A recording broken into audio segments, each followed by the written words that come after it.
ভিডিঅ'টো যদি আপোনালোকে চাই আছে সকলোৱে কমেণ্টত কৃষ্ণ বুলি লিখিব। মই গাঁৱলীয়া ছোৱালীৰ অন্য এটি ভিডিঅ'লৈ আপোনালোকক সকলোকে স্বাগতম জনাইছোঁ।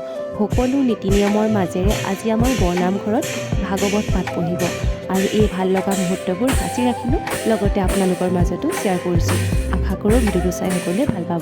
আৰু এই ভিডিঅ'টো যদি আপোনালোকে চাই আছে সকলোৱে কমেণ্টত কৃষ্ণ বুলি লিখিব। মোৰ এই ভিডিঅ'টোৰ যোগেদি আপোনালোকে ঘৰৰ পৰাই প্ৰাৰ্থনা কৰিব পাৰিব। ভিডিঅ'টো আপোনালোকে সকলোৱে শেষলৈকে চাওক।